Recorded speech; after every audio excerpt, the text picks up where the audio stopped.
তো আজকে নতুন করে শুরু করছে, আমি দেখাবো আজকে জার্নালগুলো কিভাবে সিএসভি ফাইল থেকে ডাইরেক্ট কুইকবুকে আপলোড করা যায়। তো শুরু করছি আমার জার্নাল এন্ট্রিটা। প্রথমে আমি জার্নালে যাই। গত ক্লাসে আমি এখানে জার্নাল এন্ট্রি একটা একটা করে দেখিয়েছিলাম এবং তারপর আমি সেভ করে দেখিয়েছিলাম কিভাবে জার্নাল এন্ট্রি অ্যাকাউন্টে সেভ থাকে। এখন এই ক্লাসে আমি দেখাবো জার্নাল এন্ট্রি কিভাবে সরাসরি আমরা সিএসভি ফাইলের মাধ্যমে এখানে আপলোড করতে পারি। আচ্ছা, সিএসভি ফাইলের মাধ্যমে করলেও আপনার থেকে এখানে যেরকম আমি অ্যাকাউন্ট ডেবিট ক্রেডিট করেছিলাম সেরকম ভাবে আপনার থেকে এক্সেল ফাইলে, এই যে আমি এটা তৈরি করে রেখেছিলাম আগে, এক্সেল ফাইলে এভাবে করতে হবে। দেখুন আমি ওই যে জার্নালটা কুইকবুকে করেছিলাম ঠিক সেইটি আমি আগে এখানে করে নিলাম সবার সুবিধার জন্য। এটা একটা আমার সিএসভি ফাইল ডাউনলোড করে রেখেছিলাম, এখন আমি এটা ওপেন করলাম। তো যাই হোক, আমরা শুরু করি কিভাবে আমরা কুইকবুকে জার্নাল আপলোড করব। ফার্স্টে আমরা কোথায় যাব, এখানে কুইকবুকের এখানে ইম্পোর্ট নামে একটা অপশন আছে, আমরা সবাই দেখতে পাচ্ছি। ওখানে যাব, ওখানে যে আমি আমার যে ফাইলটা আছে সিএসভি ওটা আমি কি করব, ওপেন করব। আচ্ছা, আমার এখানে অনেক হিসাবগুলো আসছে না, কেন আসছে না আমি বুঝতেতে পারছি না। যাই হোক, আমি ডান দিলাম। আমার দেখুন আমার এখানে কারণ সহ সবগুলো সুন্দরভাবে চলে আসছে, শুধুমাত্র হিসাবের নামগুলো হয়তোবা এন্ট্রি করা নেই তাই আসেনি। আচ্ছা, আমি একটা কাজ করি, এক্সেল এর থেকে দেখে দেখে সবগুলো আমি এখানে আগে এন্ট্রি করে নিই। যে যে হিসাবগুলো আসেনি ফাঁকা আছে আমি ওগুলো এক্সেল থেকে দেখে দেখে এখানে আমি এন্ট্রি করে নিই।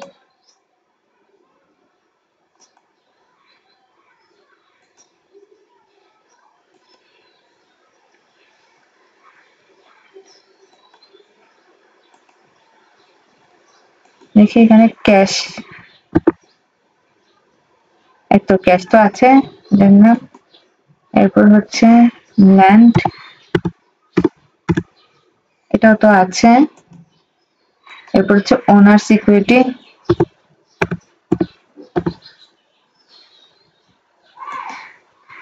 এটা দিলাম। এরপর আবার এক্সেল শিটে যাই,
আচ্ছা আমার এইদিকে সব কাজ শেষ হলো। এবার এখানে আমার নাম দিতে হবে, আমি এখানে কার নাম দিব।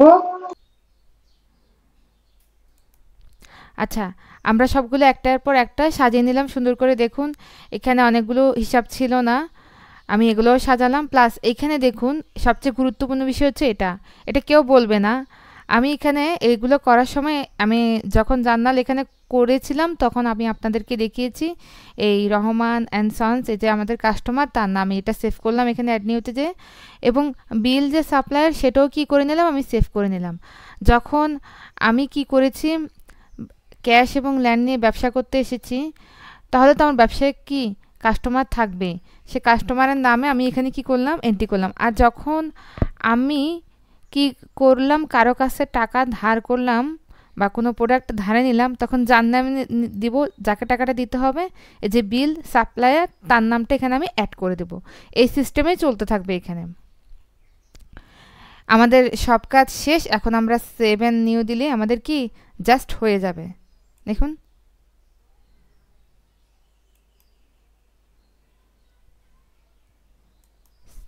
আমি যাচ্ছি, আপনাকে দেখাচ্ছি। দেখুন এই জার্নালটা আমাদের কি হয়ে গেল। একদম ইজি, কোনো কঠিন কিছু না। অনেকে বলে কুইকবুক অনেক হার্ড, অনেকে বুঝতে পারে না, কিন্তু যারা অ্যাকাউন্টিংয়ের স্টুডেন্ট আছে, আমি মনে করি অ্যাকাউন্টিংয়ের ম্যাথগুলো যারা মোটামুটি ভালোভাবে পারে তাদের কাছে কুইকবুক তেমন কঠিনই না। সকলকে ধন্যবাদ আমার ক্লাসটি দেখার জন্য। সবাই ওয়েটে থাকবেন পরবর্তী ক্লাসের জন্য।